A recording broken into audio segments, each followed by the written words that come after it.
Good evening, everyone. Thank you for joining us tonight. I'm Cynthia Peoples, she, her. I am a member of the Voter Services and Engagement Committee for League of Women Voters of Salem.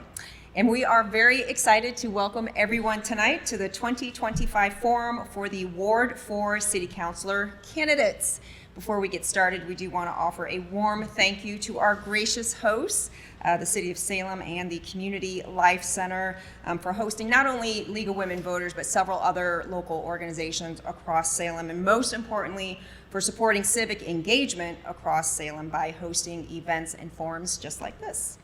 We also want to thank our fantastic partners, Salem Access Television, for providing professional recording services for tonight's forums, so that people that are not here in person tonight are able to view the forum, and for people that are in attendance can go back and revisit and review any points or topics that they want to revisit. And finally, we do want to offer a very special thanks to all of the Ward 4 residents for helping to organize tonight's forum by providing thoughtful and important, very localized questions, issues, and suggestions to raise with our candidates tonight.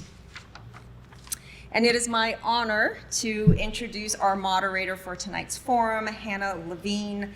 Hannah is the Assistant Director of the Frederick E. Berry Institute of Politics at the Salem State University, where Hannah works tirelessly to engage and inspire the Salem State community to take active roles in our democracy through civic and political engagement. She is a 2022 Salem graduate with a bachelor's degree in social work and a minor in civic engagement, so we know we're in great hands. Hannah served as the university's 2019-2020 Newman Civic Fellow through Campus Compact and was deeply involved in both the Center for Civic Engagement and the Berry Institute. Hannah also managed, no small feat, State Representative Manny Cruz's very successful campaign for state rep, who went on to serve as his legislative aide in the Massachusetts State House. Hannah also served for former State Representative Paul Tucker. Hannah is obviously very passionate about Salem and the North Shore communities, where she also served on the boards of Mental Makeover, which is a local nonprofit here in Salem, and North Shore Community Action Programs. Hannah, it's all yours.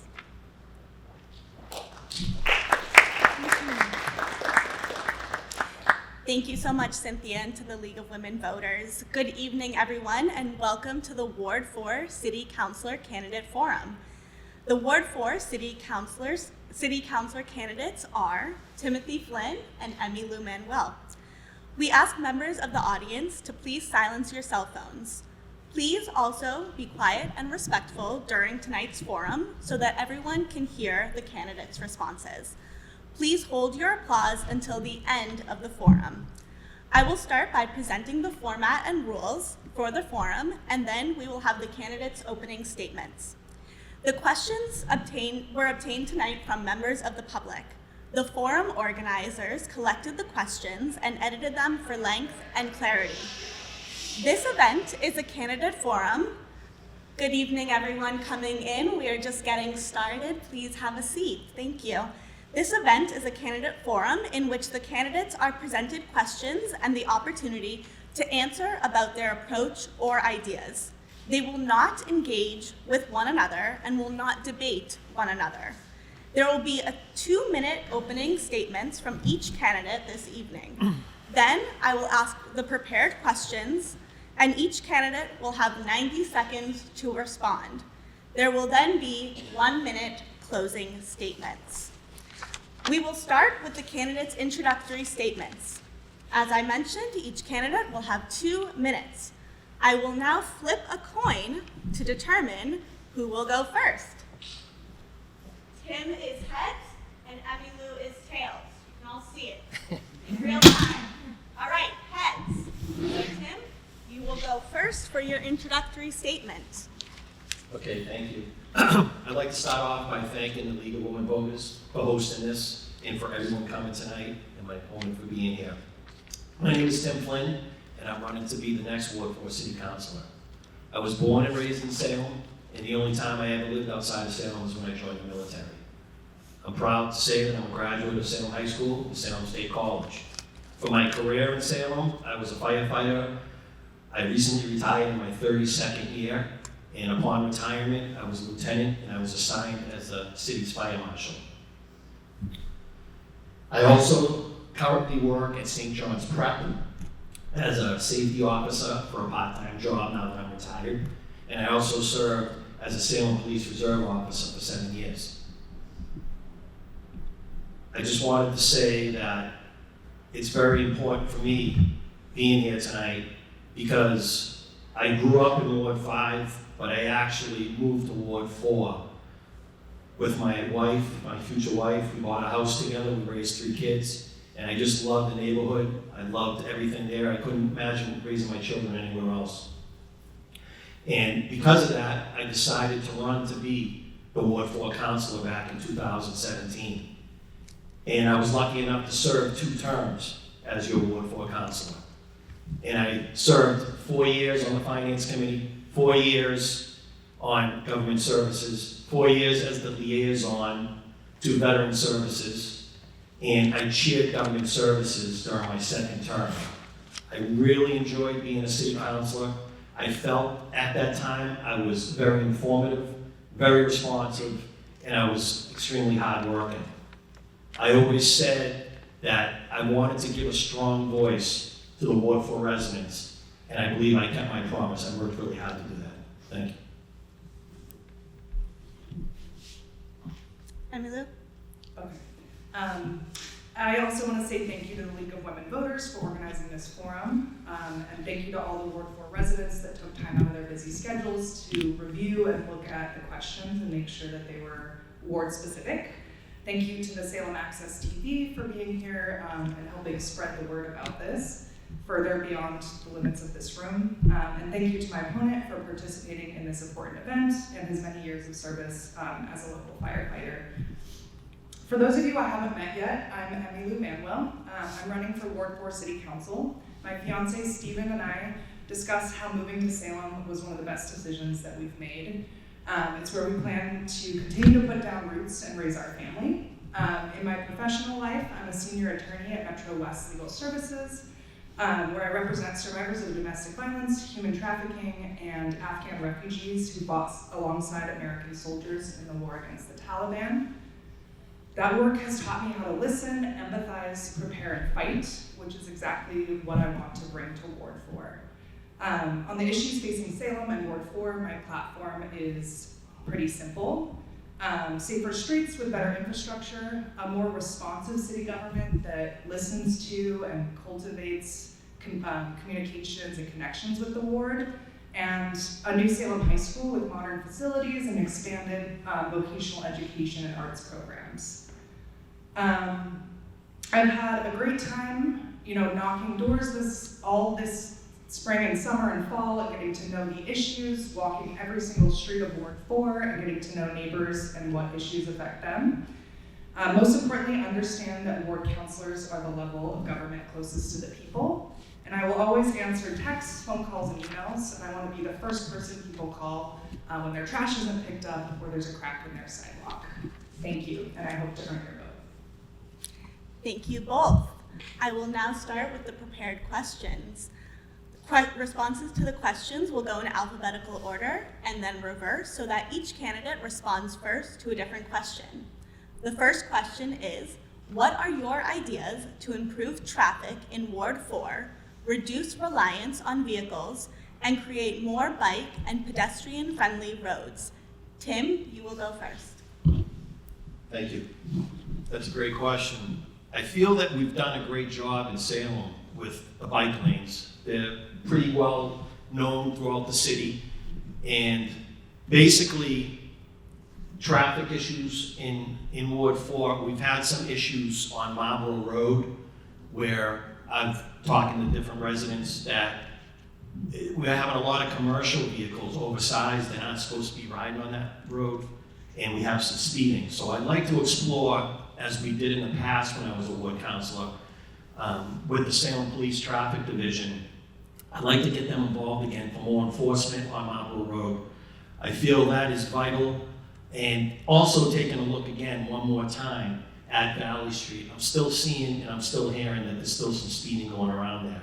Unfortunately, we're a little far outside of the center area to have many more bike lanes. It's a lot of residential areas, off streets. So I really don't think we need to do more bike lanes within Ward 4 specifically. I don't think that would really make a difference. Thank you. Thank you. Emmylou? Can you repeat the question? Absolutely. What are your ideas to improve traffic in Ward 4, reduce reliance on vehicles, and create more bike and pedestrian-friendly roads?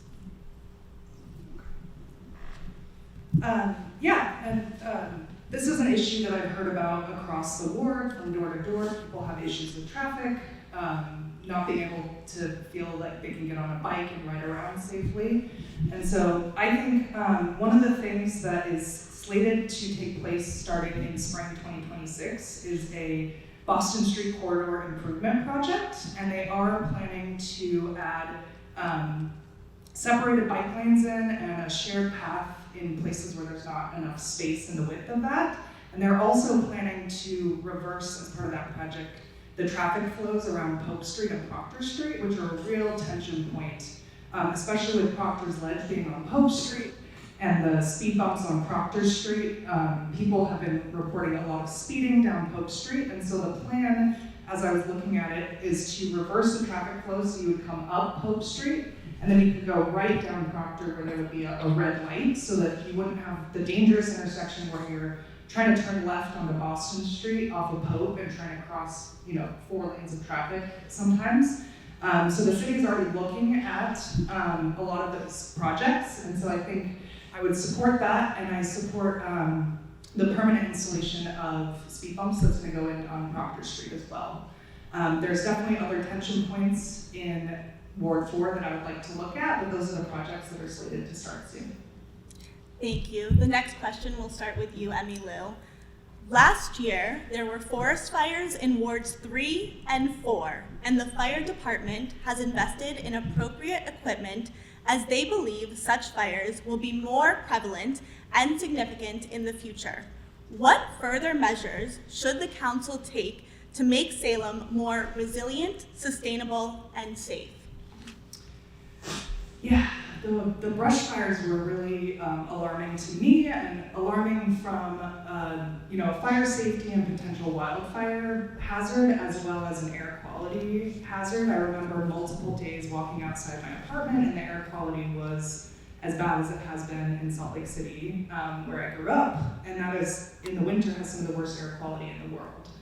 And so I know a lot about good air quality from my work in policy in Utah. But I think what Salem needs to do, and especially what Ward 4 needs to do in terms of climate change, is thinking about potentially clearing brush in places where there might be brush fires prevalent, especially as we hit some different drought seasons. I think we also need to think a lot about water conservation, using drought-resistant landscaping, especially in public spaces, but encouraging residents to do that as well, so that we're conserving water as much as possible, and keeping the risk of brush fires and wildfires really low.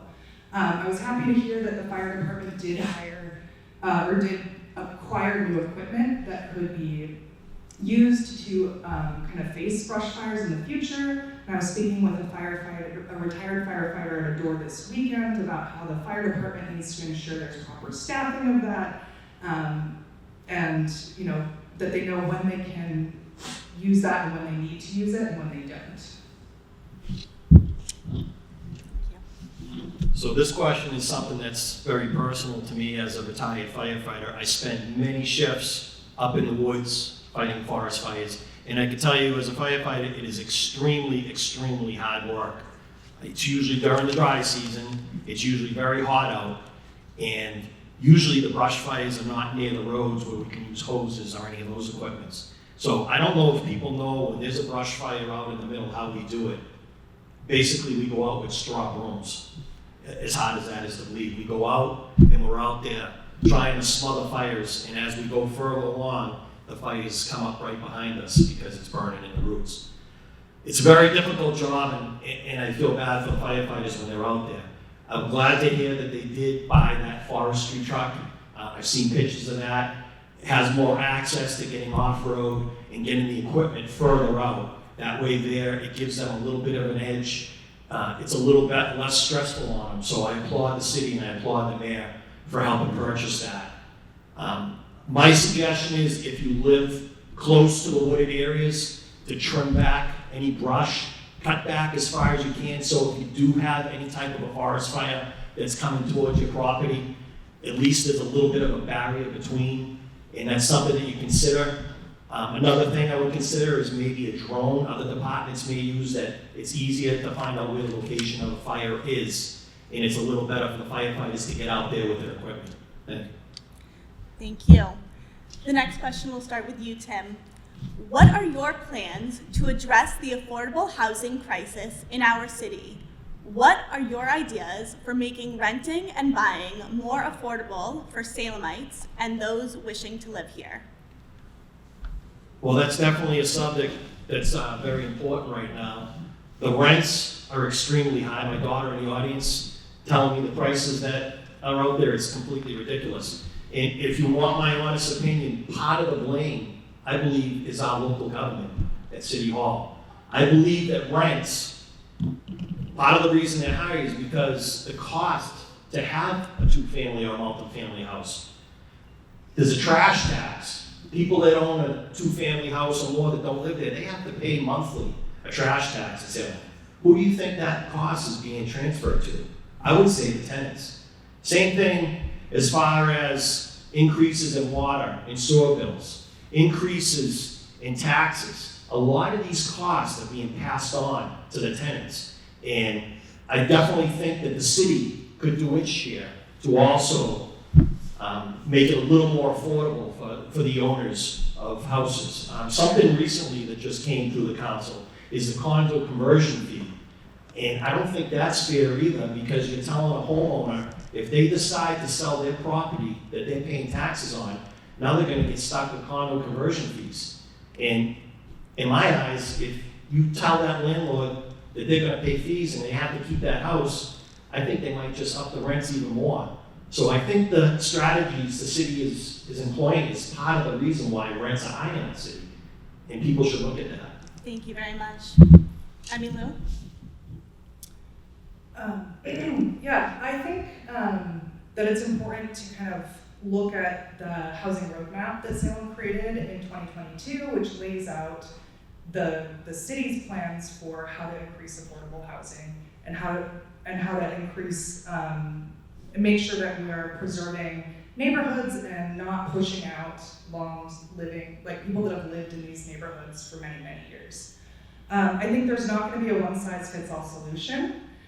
We need more housing and we need more affordable housing, but we also need a lot more neighborhood input throughout the process. I would like to see the neighborhood the forefront of any conversations and more connections built between neighborhoods where developments might happen so that they can share their insights and build in as many benefits for the community as possible that are going to be on the dime of the developer. Because I think that is how we get good things in Salem. As I've been walking through Ward 4, some of the best sidewalks I've encountered were put into community benefits agreements where developers had to build and maintain those sidewalks and the roads.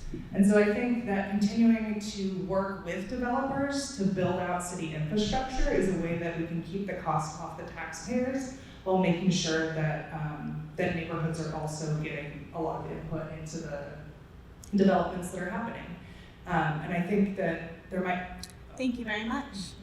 Question number 4. What are your ideas for bringing more small businesses to Ward 4 that can build community, such as coffee shops or casual dining? Emmylou, we'll start with you. Yeah, I think as I drive into Ward 4, both Highland Avenue and Boston Street are kind of lackluster, right? Like some of the shops are closed, there's empty spaces, there's lots of trash, and so I think that we need to create really revitalize the business corridors outside of Ward 4 so that good businesses want to move in. On Boston Street, we have the Salem Cat Museum that just opened. It's a lovely little museum. And it actually kind of brings tourists out of the downtown center as well. And it gives tourists something to do if they come to see Proctor's Ledge, to pop into kind of some other little shops around.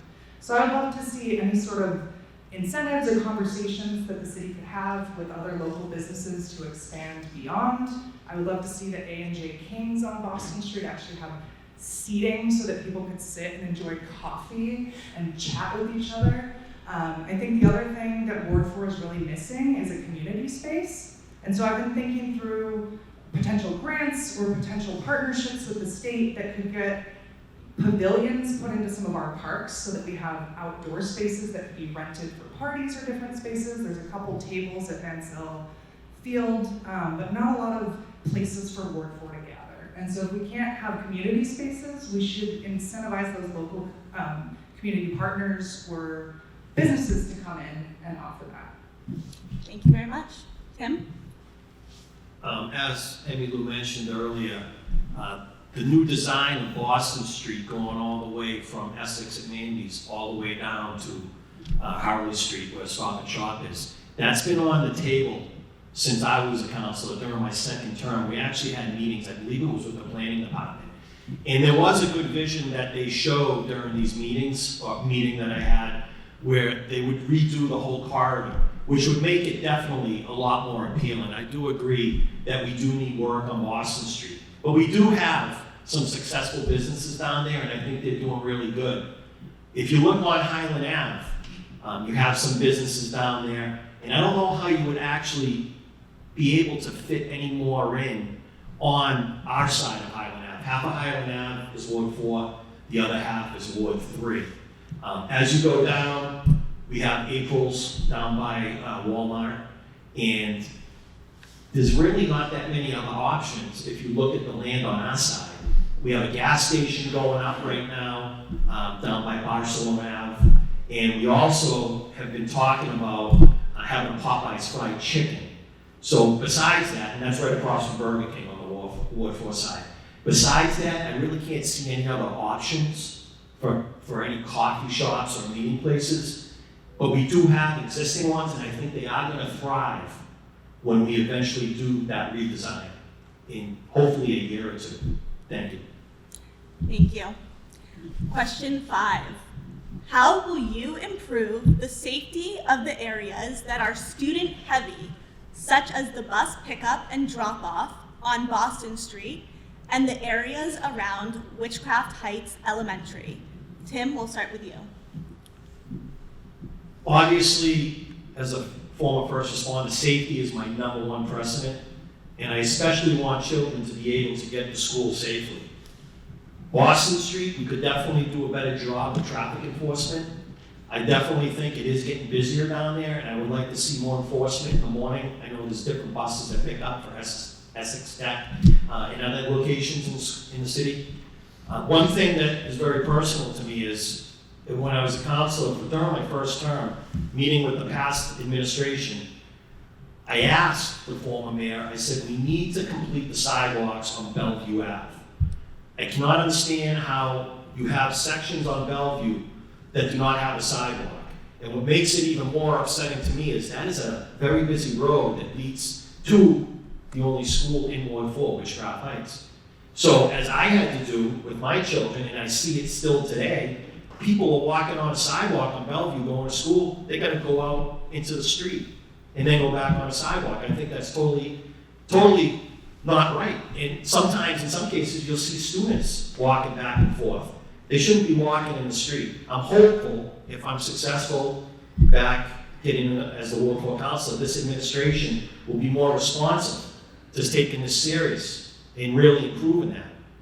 I was always a big fan of redoing our sidewalks. I know there's only so much in the budget that we can do, but I always try to address the worst ones. Thank you. Thank you.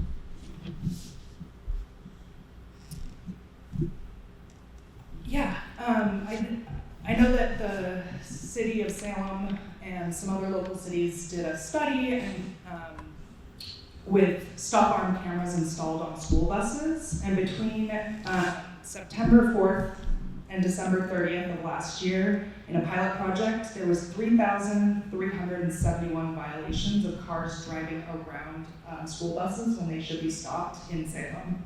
And 2 of the 5 most dangerous bus stops were either in or directly abutting Ward 4, including Boston Street. As someone who has tried to walk across Boston Street many times recently, the cars sail down. They do not stop when you're on the side waiting. I think we need to install beacon crosswalks so that the flashing lights will force the cars to stop, especially in places where there's 2 lanes. I think I've seen a lot of people go around a car that's stopped and not realize that it's because somebody's in the middle of the road.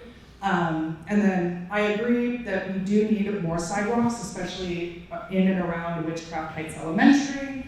And I think that looking at raising crosswalks is another option, so that increases, especially with how small kids are, that it kind of raises their height a little bit, and so drivers can see them more thoroughly. So I think looking at the crosswalks and the sidewalks and how we can improve those would be the easiest solution to start with. Thank you. The Massachusetts Department of Transportation is again working on plans to redesign the Route 107 Highland Avenue corridor. What are the important problems to be solved, and how do we create a safe roadway while allowing traffic to flow? Emmylou, we'll start with you. Yes, so the city did a study in mid-2020 to look at the Highland Ave corridor. And I think the specific challenge there is that a lot of it is a state highway, and then the city's trying to get the state to extend their development work kind of all the way up, I think, to like where Collins Middle School ends there on Essex Street. So I think that this requires us to work with state partners to make sure that the local neighborhood visions are seen as the state does this project. And I know that another thing that Salem has been looking at is, the South Salem train station, which could kind of affect the traffic flows on Highland Ave as well. So thinking about how to set circulator buses for some of the things in Ward 4 and off Highland Ave that could get people out of cars, and using either other micromobility, whether it's Blue Bikes, the Salem Skipper, or bus routes that are circulating from Salem Hospital to the new Salem bus stop. So I think we need to think about all of the different kind of inputs to traffic and how to get, especially for local trips, people to take other options if they don't actually need to be on Highland to get out of the city. Yeah.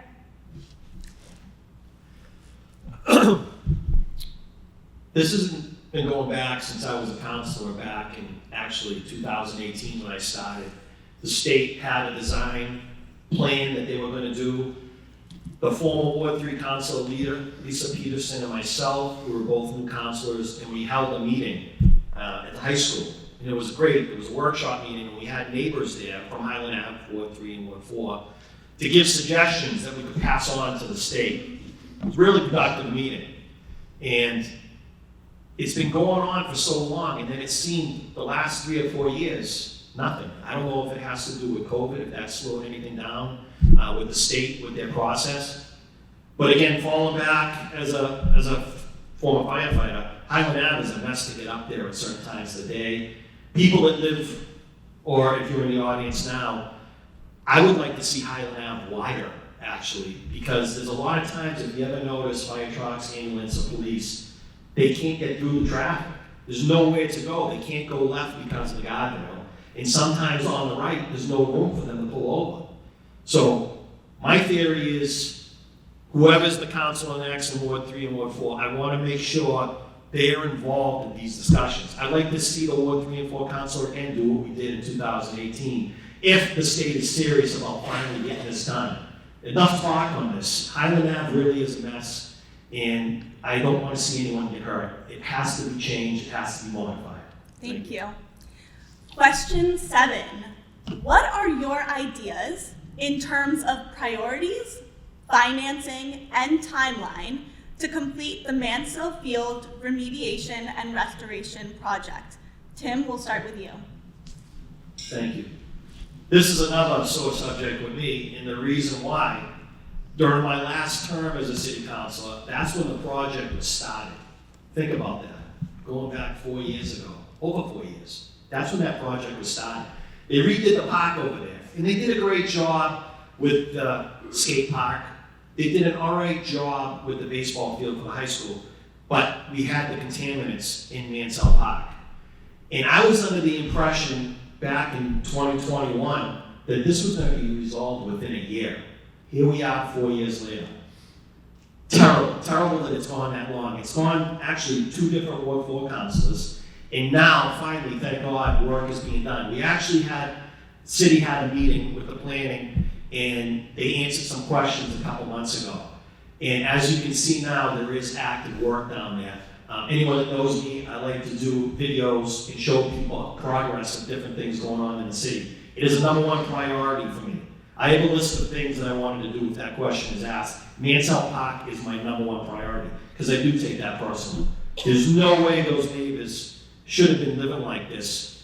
It was a complete disaster. Overgrowth, the steel fences going around it, and a pond in the middle of it, which worried me as far as contaminants and water flowing in there with the dust when it dries up, if any neighbors are breathing any of that in. Complete disaster, but my #1 priority. Thank you.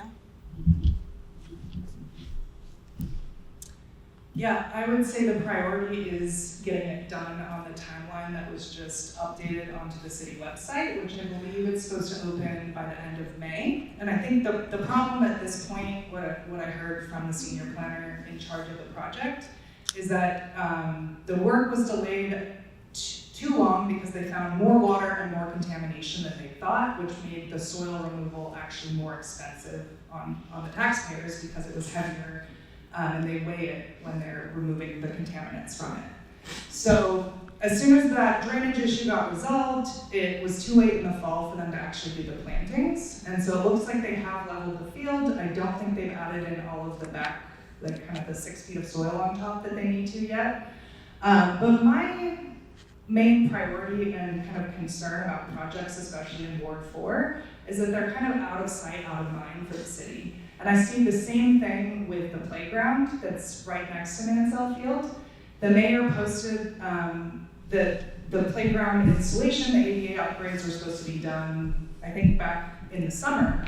And it's still fenced off, and there's bags of wood chips waiting to go in. But at this time of the year, all of DPW focus is in downtown, picking up trash, making sure people are safe. And so I think continuing to hammer on the city and do it kindly, but ask to follow through with projects, because taxpayers deserve the public goods in their area. Thank you. Question 8.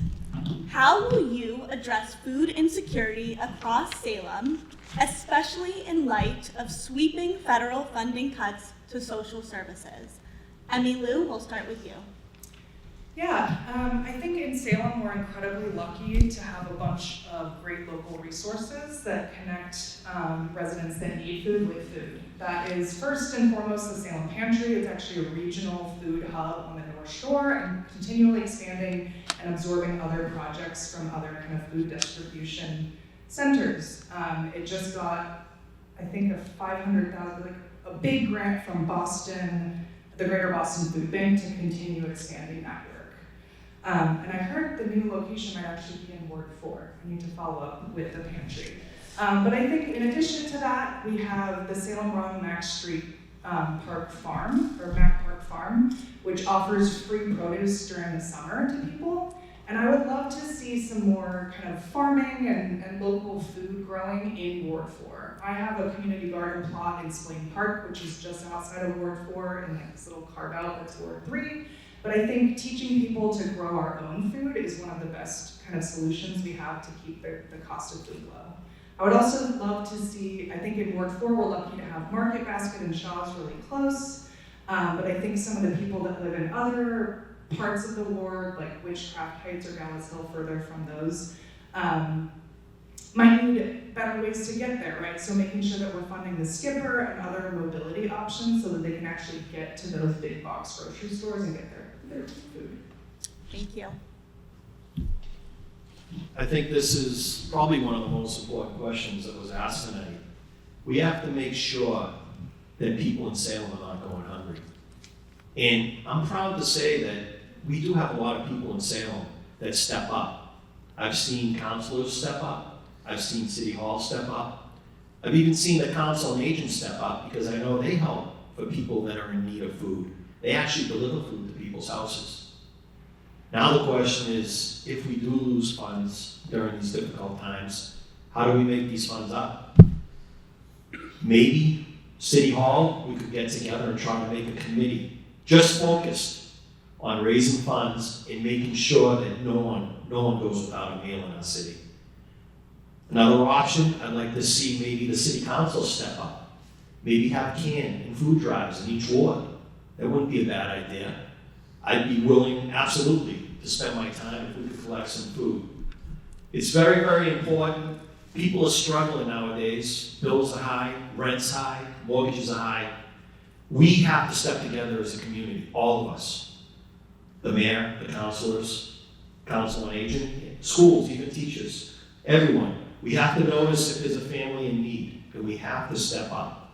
There's nothing more important than that. Everyone needs to eat. Thank you. Thank you.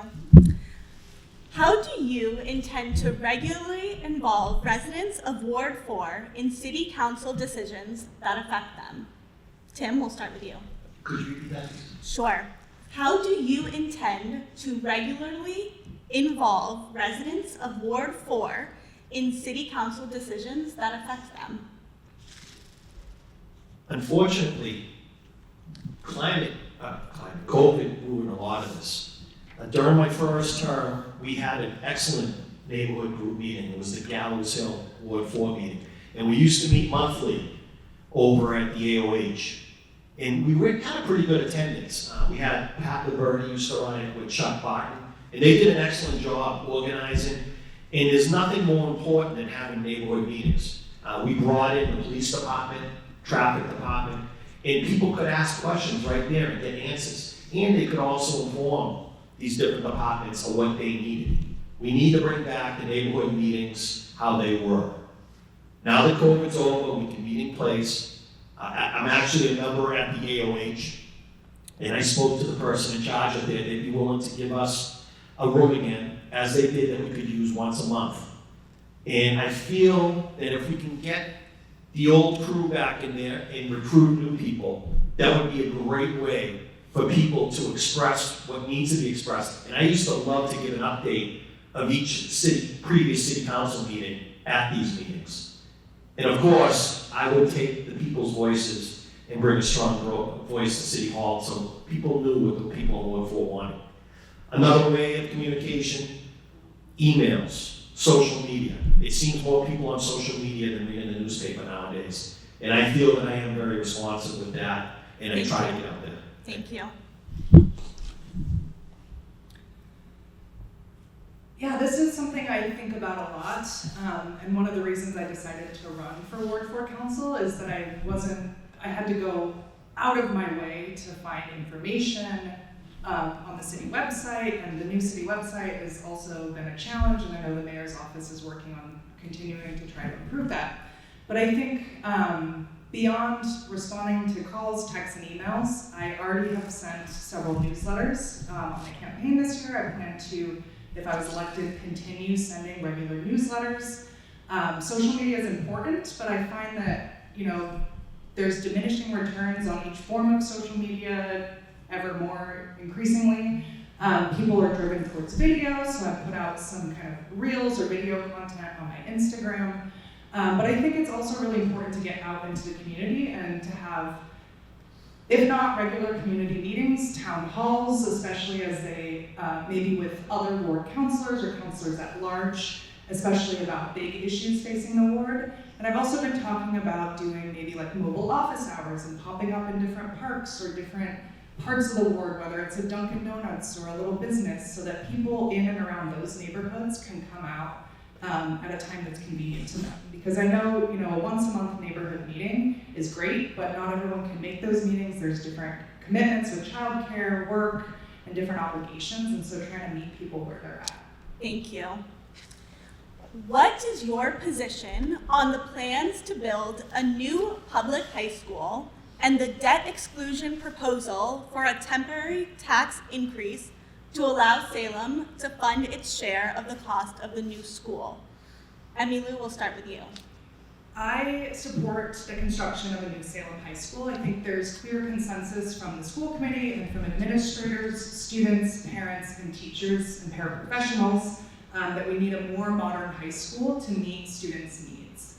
I think it makes sense, from a fiscal perspective as well. The energy use of the current Salem High School is approximately 25% of the city's entire kind of electrical use, which is between $800,000 to $1 million a year. The new school is planned to be built net zero, so those costs will get saved by taxpayers over time. And then we're also in this really special moment where when we partner with the state, they will pay up to 55% of the entire $450 million cost. And the code upgrades that are needed to get the school into compliance will cost at least $350 million alone. And so there's a reason that there's clear consensus that this is the best option. And so I plan to support the school with everything that I can to have conversations with taxpayers so they realize nobody wants more taxes, but this is actually like the fiscally responsible decision because we're getting a return on our state taxes that we paid in the form of 50% of the overall cost getting paid by the state. Thank you. I recently attended a meeting of the committee for the new high school. And to be honest, I have mixed feelings on it. I can see the good and I can see the bad. First off, we're looking at $450 million, almost $500 million, to build the new school. Yes, up to 50 to 55% could be received in return to the city if we build a new high school. I don't like that a PLA was not put in place, supporting labor agreement. It really upsets me. There was a protest with some labor unions in front of City Hall recently. Another thing that I kind of have a problem with, and some people in here might not know or be aware of, only 17 years ago, there was a major upgrade to Salem High School. I believe it was around $60 million plus. And I know the work that went on inside of Salem High School because I got many fire details in there when they were welded. The exterior, the roof, the windows, and many other things with the classrooms were redone. And now we're gonna just bulldoze that. I don't know, I don't feel too good with that. But to be honest, as I said before, I'm gonna listen to the people of Ward 4. It doesn't matter what I feel or my opinion on that. I want the people of Ward 4 to have that vote and to have a say and to have an idea of what it's gonna cost them in their taxes, which some people are having a difficult time, especially the elderly. So, and another thing is it's only gonna hold 1,000 students. Thank you. What are your views on how to manage seasonal tourism to the benefit of residents and local businesses? Are there specific policies or initiatives you support that would help shape any economic gains of tourism with those who live here year-round? Tim, we'll start with you. For anyone that's lived in Salem for a number of years, haunted happenings has grown substantially. I cannot imagine living in the downtown area. Some people, they don't even want to leave their house because they're going to lose their parking spots. I mean, I really feel for them. And to get in and from their houses daily is a struggle. I really don't know what we can do with haunted happenings, but one thing I do know is we need to raise revenue in our city, and it should not be on the Salem residents. It should be from the tourists coming in from haunted happenings. We have to really, really get creative. Right now, we're basically breaking even from the cost and what we bring in. Totally unacceptable. People in Salem, it's great for the businesses, they're doing well, but what are the people from Salem getting out of this? I mean, think about that. It really isn't fair. In Ward 4, we're not really affected as much. Yes, we have to deal with people coming off of 128 down Boston Street, coming down Highland Ave, Marlborough Road. We absolutely do have a little bit of an inconvenience. But compared to what the people down in the downtown area, I really feel for them, and it's not fair for those people. I want to make something come out of haunted happenings in a positive. Let's make some revenue. Let's charge more for parking. When we have satellite parking lots, let's charge for that. Let's charge for shuttles that are taking people from the satellite parking into the city. Thank you. Thank you. Emmylou? I think I've actually seen more tourists around parts of Ward 4 than in years past, and I think that'll probably continue to grow. That there's pretty much the whole parking lot next to Manwill Field has been full of cars every weekend. People are streaming up and down Proctor's Ledge, and so I think there could be possibility of trying to make some of those streets resident-only parking if that continues. But I think the thing that has surprised me the most about haunted happenings and kind of Halloween tourism overall is how few local businesses are highlighted in haunted happenings. That there's not as many local makers, local artists on display. A lot of people travel from other parts of the country to get here and sell their wares. But we have the Gallows Hill Art Studio and the North Shore Glass Studio up here in Ward 4, and I would love to see a partnership trying to bring out local art and put that on display so that some of the money is really getting back into the pockets of local artisans who are amazing at their craft here. And I would love to see maybe, community-focused Halloween events in Ward 4 so that the Salem Ward 4 residents have a place to enjoy Halloween that isn't completely crowded and where they don't have to drive downtown. Thank you. This will be our last question before moving to closing statements. With October recognized as Domestic Violence Awareness Month, how will you support survivors of domestic abuse, their families, and local organizations providing shelter and critical resources to these families? Emmylou, we'll start with you. I love this question. I work with domestic violence survivors every day in my day job, and I just actually posted on my campaign account just yesterday that Hawk is doing, they're doing an emergency drive for supplies right now for their emergency shelters. So the emergency shelters are where domestic violence survivors and their children are housed when they flee from an emergency situation. And so I think, continuing to support our incredible local nonprofits that do that work is something that I would do. And I also heard from Chief Miller that there was a federal grant that was cut this year that would have cut the domestic violence coordinator position in the police department. And Mayor Pangallo agreed to help fund that position so we didn't lose that coordinator position. So I think making sure that we have robust teams and domestic violence specialist officers that can respond to domestic violence is also really important. And I also think it's important to get out the message that the Salem police do not collect immigration status and that they help all survivors, because we want people that are victims of violent crime to report it so that all of us are safer and that all of our community is safe and we can all take care of each other. And so I think letting people, especially in the immigrant community, know that the Salem police have their back is really important in this moment, especially. Thank you. Could you repeat that question? Absolutely. With October recognized as Domestic Violence Awareness Month, how will you support survivors of domestic abuse, their families, and local organizations providing shelter and critical resources to these families? Definitely an important subject, and I'd like to throw a compliment out to the Salem Police. Chief Miller's doing a fine job over there in their offices, and their domestic violence officer that works with these situations. I think they do an excellent job. In Salem, we have the safe houses for people. Sadly, I've been to these houses for calls to see women and children that have gone through domestic violence. It really tears at your heart, especially when you see it firsthand.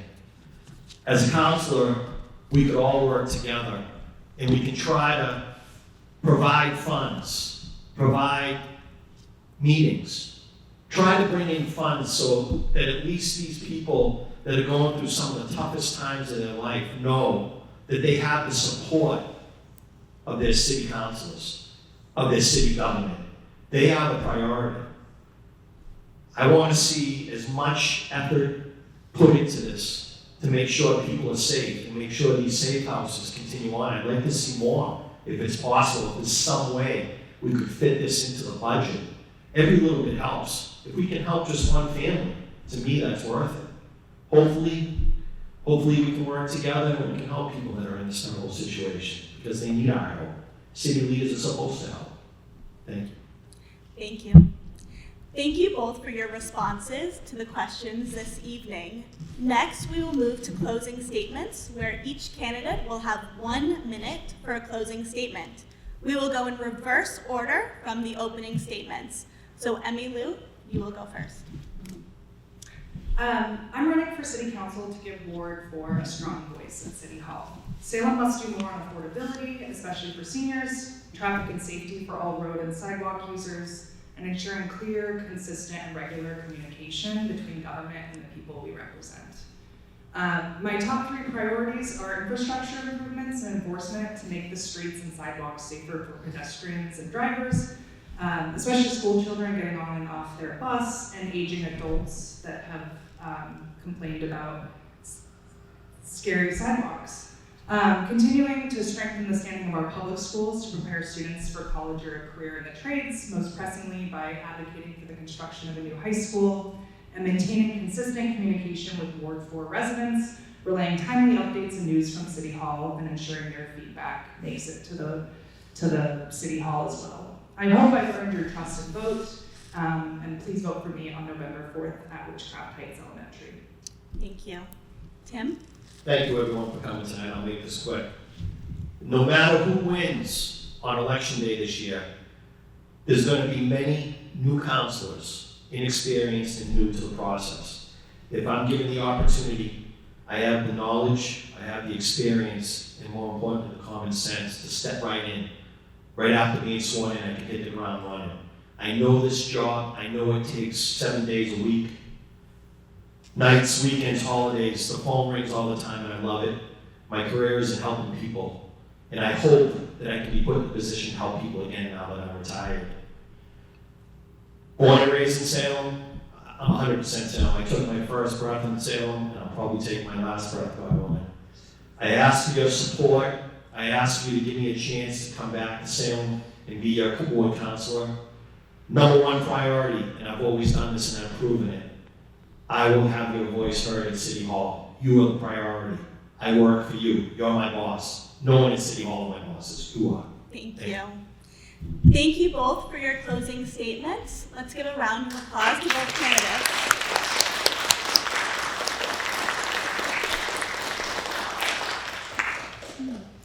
I would like to thank both of you, Emmylou and Tim, for stepping up to run, and for all of you for engaging in our local democracy tonight. And I'll turn it over to Cynthia Peoples from the League of Women Voters to close the event. Thank you.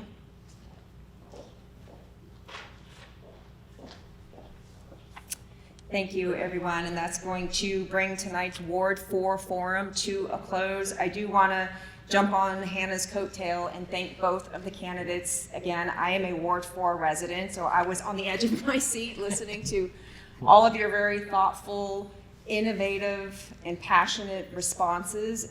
Thank you so much for bringing your depth of expertise, whether it's your profession or from being in local politics. So I personally want to thank you for your deep responses.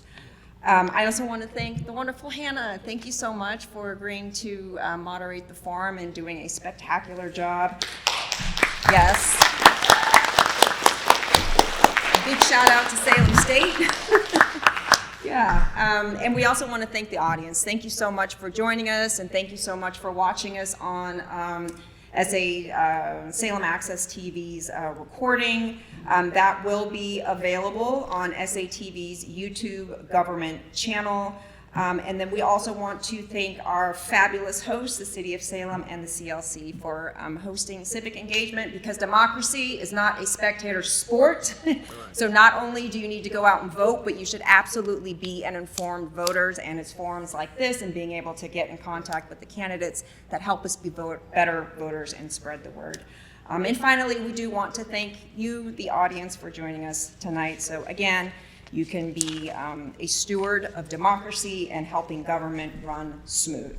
I do want to leave you all with some important points about the upcoming election. First and foremost, League of Women Voters Salem has this incredible voter toolbox on the website. So head over to lwvsalem.org. You go to the menu up at the top, you click on Voter Toolbox. It gives you all kinds of deep information around all of the candidates that are running in all of the forums. You can read their candidate profiles. You can also read word for word their positions on several of the topics that we touched on tonight, and other issues that were all based on a league survey that was sent out to all of the candidates. So you can really get an in-depth look at the candidates that you see here and in the other wards. Some housekeeping reminders around the election. The election is on November 4th.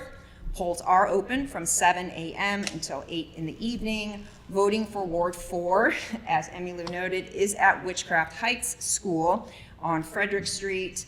A very, very important note, voter registration closes tomorrow. So if you're a first-time voter, or if you need to update your information because you've moved, or maybe you've had a name change, tomorrow is the last day to do that. And you can also apply for a mail-in ballot if you do not want to go to your local polls and you want to vote from the convenience of your own home. Again, another plug for the website, lwvsalem.org. And thank you so much for joining us tonight, and we will see you at the polls on November 4th. Thank you.